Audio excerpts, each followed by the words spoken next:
Diène ñu déglu ko mu dalal magam dalal xaritam dalal mbokkam. Président, vous avez la parole. Voilà, donc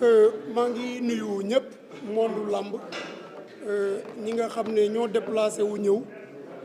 pour fekkee cérémonie de passation de service bi am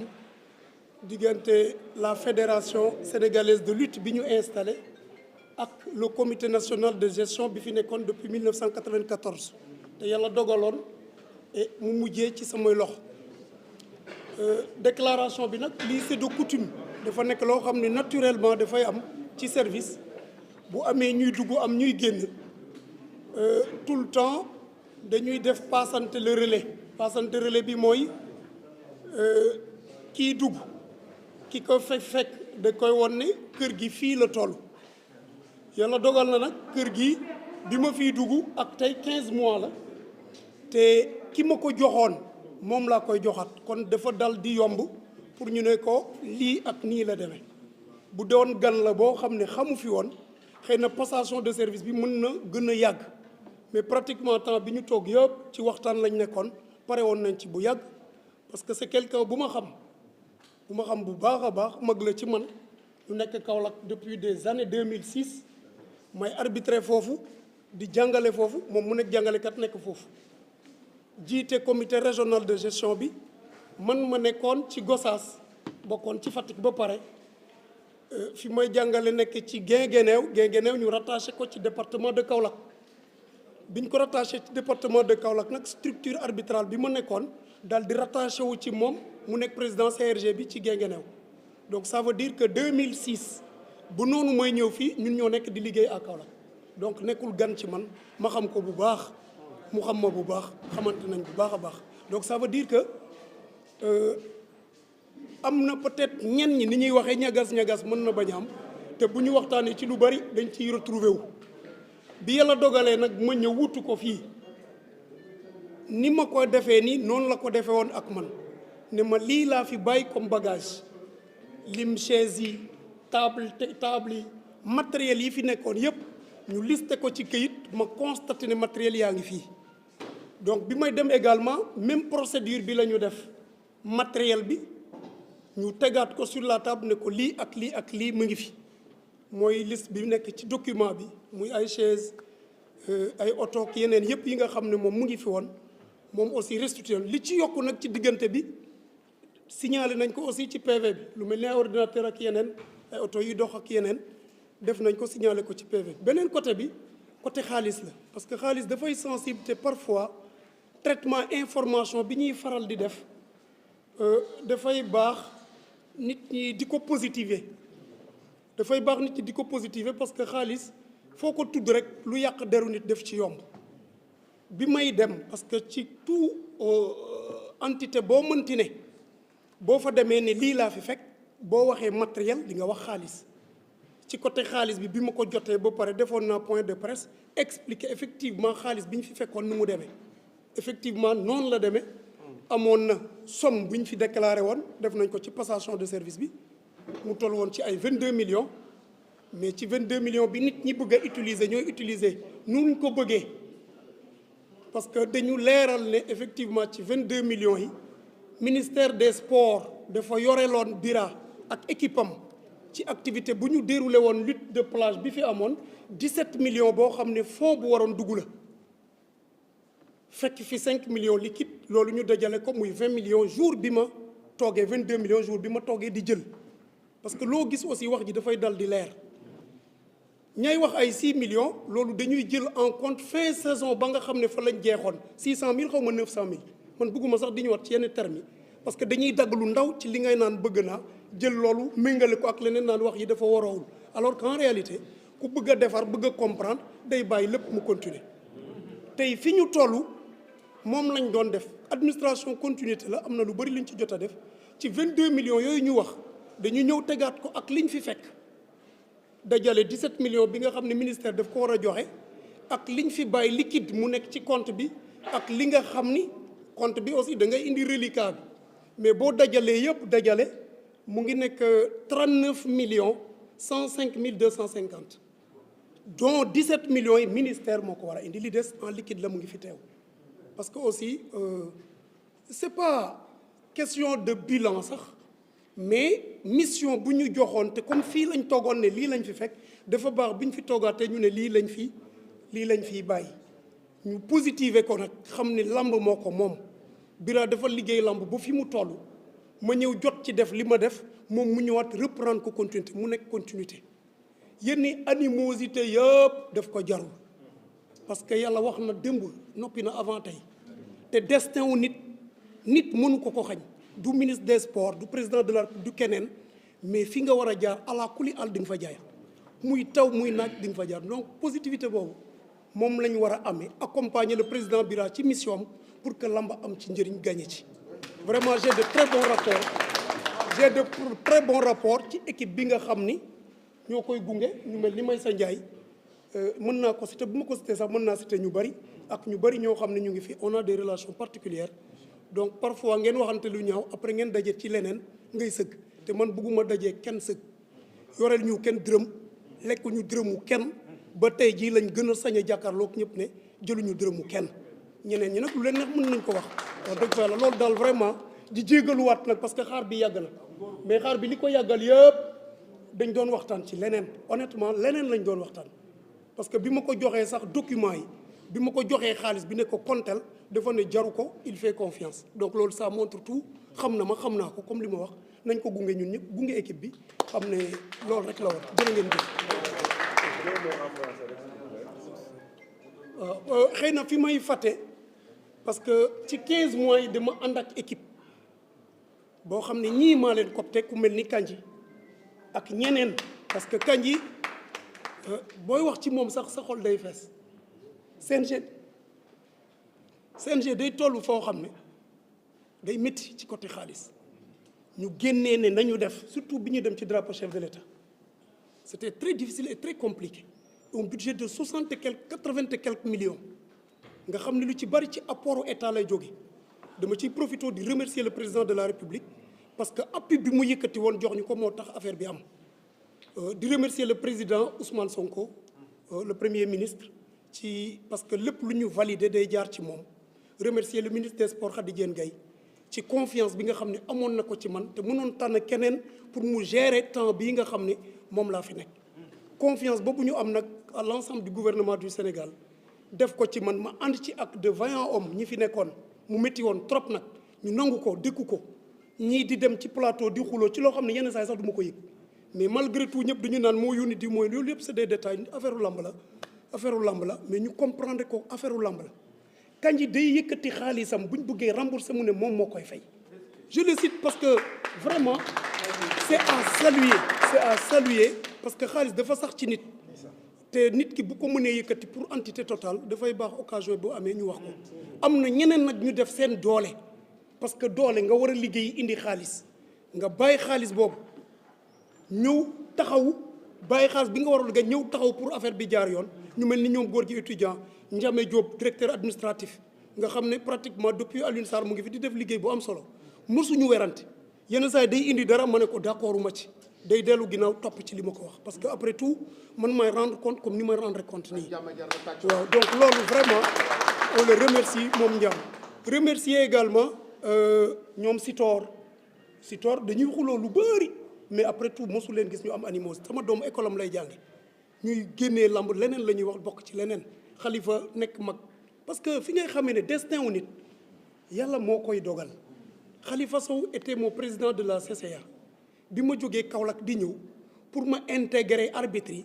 Bira mii moo nekkoon président CRG bi bin na intervenir pour ñu intégrer ma commission centrale des arbitres ne ko kii ci man la nekk jóge foofu dañ ko affecté comme enseignant mu jóge foofu ñëw mais vraiment c'est un arbitre pour confirmer ne arbitre la xëy na loolu bokk na ci li gën a tax ñu intégré ma dem ba nekk un arbitre international bi ñu demee ci loolu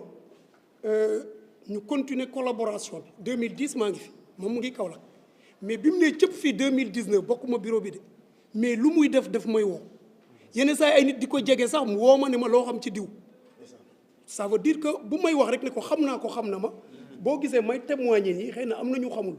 li ma xam aussi en tant que frère ma ne ko lii laa xam ci moom defal ci moom attention wala jàppal bu baax loolu dund nañ ko mais parfois yenn saa yi ay réeroo day am ci ay kaddu réeroo day am c'est dans toute famille da ngay réeroo ak sa jabar da ngay réeroo sa doom ak yeneen mais après tout bu ngeen jàkkaarlooy ku nekk mën a siggi xool moromam donc vraiment remercier tout le monde lim naa si toor remercier surtout les promoteurs parce que buñ ma faloon te promoteur tëggul lamb activité du am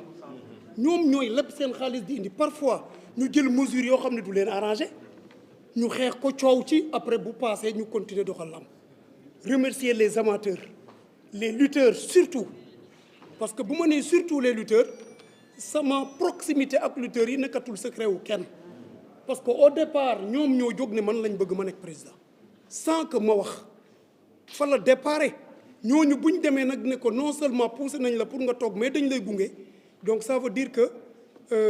mënuma leen def leneen ñoom tamit lu dul gërëm leen sant leen comme ni may sant bépp kuy acteur la presse parce que lépp lu ñuy def yéen a koy relayer parfois du ñu juboo wala ñu relayer loo xam ne côté négatif la ñu topp ko fësal ko te pourtant bu ñu waxee ci yow lu positif doo ci wax donc ça veut dire que ñoom aussi dañu am une mission délicate boo xam ne heure lu baax rek la ñuy bëgg a gis mais parfois bu ñu waxee ci ñu bon ñuy commencé naan diw def ma bañ alors que c'est pas ça liggéeyam lay def loolu la ko xelam may heure boobu mais lépp daal bu ñu dajalee toutes ces obédiences confondues les entraîneurs de lutte le président Aliou Ba à sa tête moo ko bu ma ko remercier rek remercier naa leen bu baax parce que on a des relations bi ma nekkee ci biir terrain bi te relation boobu la ñuy continuer ba tey les managers avec le président Bourkhane def nañ fi ay réunions yu bëri wax dëgg yàlla parce que des fois ay diw dafa bëgg a ñibbi tase lamb mënuma ko tas mais damay am gis-gis rek keneen am gis-gis buñ dajaloo nag mën nañ am gis-gis bi gën a baax donc ça veut dire que dara ñaaw fi te jara warul ñaaw ñu rafetal relation yi ñaanal autorités yi aussi jàmm ci réew mi surtout ci kaw jële ko ci suñu autorités yi ñu yilif président de la république parce que mention spéciale dama koy remercier bu baax a baax mu nekk koo xam ne mission bi diis na mais attan na ko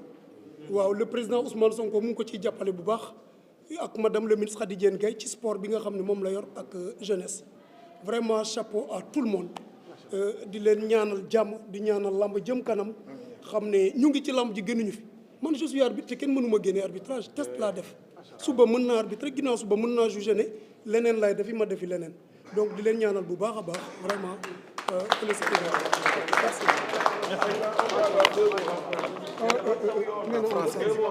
Deux mots en français.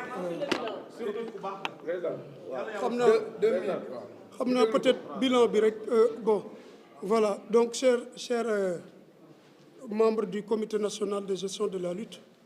chers membres de la fédération nationale de lutte messieurs les responsables de la presse et messieurs les responsables les membres de la presse aujourd'hui donc nous nous sommes retrouvés ici pour sacrifier à une tradition qui est une cérémonie de passation de service entre le comité national de gestion de la lutte que j'avais l'insigne honneur de diriger pendant 15 mois et la nouvelle fédération de lutte à sa tête le président Bira Sène et son équipe. Donc aujourd'hui donc nous nous sommes retrouvés ici pour faire la cérémonie traditionnelle de passation de service et depuis 12 heures nous nous sommes retrouvés sous la supervision de l'IAAF, du ministère des Sports, de la direction des activités physiques et sportives. Ensemble nous nous sommes entretenus pour faire la cérémonie. Il y a de cela 15 mois j'étais là pour faire la même cérémonie avec ce président entrant, M. Bira Sène, que je félicite au passage pour son élection à la tête de la Fédération sénégalaise de lutte. Nous avons fait l'inventaire du matériel qu'il m'avait légué et également la situation financière. Du côté du matériel, le travail a été très facile parce que c'est lui-même qui m'avait passé les témoins. Aujourd'hui, également, je lui rends la monnaie. Donc la passation a été naturellement très facile parce que l'inventaire du matériel était quasiment le même, à l'exception de quelques matériels qu'on a pu acheter entre-temps. Sur le côté financier également, nous avons fait le point. Nous avons, comme on l'a dit, nous avons trouvé sur les caisses un montant de 22 millions quand je prenais service le 15, il y a de cela 15 mois. Aujourd'hui, pour faire l'économie de tout ce que je viens de dire à Wolof, nous nous sommes retrouvés à 39 105 000 francs avec un avoir que le ministère doit verser à la Fédération sénégalaise de lutte de 17 millions. Donc tout compte fait, je tiens à remercier les autorités, à sa tête le président de la République, monsieur son Excellence Bassirou Diomaye Diakhar Faye, le Premier ministre Ousmane Sonko et le ministre en charge du sport, Madame Khady Diène Gaye, pour la confiance qu'ils avaient en ma modeste personne pour me confier la gestion du comité national pendant cette phase intermédiaire. Donc, à travers vos micros, je les remercie et je prie pour une mission aisée parce que diriger un pays, ce n'est pas facile. Donc, c'est 1000 fois plus aisé que le comité national qu'on m'avait confié. J'accueille donc mon frère Ibrahima Sène, qui a été élu à la tête de la Fédération sénégalaise de lutte, à qui je souhaite plein succès pour cette mission avec toute son équipe et pour le développement de la lutte. Franchement, on est très honorés. Aujourd'hui, à travers cette cérémonie, on tient à remercier toute la presse qui a été partenaire pendant mon magistère. Par moments, c'est des moments de heurts, mais parfois aussi, on se retrouve sur l'essentiel qui est le développement de la lutte. Mention spéciale à mes partenaires qui m'ont accompagné pendant la gestion de cette équipe, de ce comité de transition. En l'occurrence, le directeur administratif, le directeur technique Khalifa Sow, le président de la commission centrale des arbitres et tous mes partenaires. Mes mentions spéciales également à Moustapha Kandji, à qui j'ai coopté dans le comité et qui a déployé énormément de moyens pour la réussite de la mission qui m'avait été assignée. Mention spéciale à tous mes collaborateurs, l'équipe sortante, et souhaiter plein succès à l'équipe entrante afin que la lutte sénégalaise puisse en gagner. Nous avons pu rayonner au niveau international, comme on l'a dit, dans cette phase intermédiaire, comme ça a toujours été le cas au niveau international, dans le cadre de la préparation des Jeux olympiques de la jeunesse également. Un travail est en train d'être fait et j'ose parier que l'équipe qui sera sur place va continuer le travail pour que le Sénégal puisse gagner des médailles lors de cette 4e édition des Jeux olympiques de la jeunesse 2026. Donc voilà, en résumé, je pense que je n'ai pas fait le tour, ce que j'ai voulu partager avec la presse. Et pour dire qu'on reste acteur de la lutte, on a grandi en milieu sérère, on a aimé, c'est une discipline, c'est notre tradition. Nous quittons un fauteuil, c'est une chemise que nous enlevons et pour remettre ça au président Bira. Mais cette chemise qu'on a enlevée ne peut pas nous ôter définitivement de la lutte parce que nous l'aimons, nous sommes arbitres internationaux et nous pouvons continuer à exercer toujours dans le cadre du développement de la lutte. Merci beaucoup à tout le monde.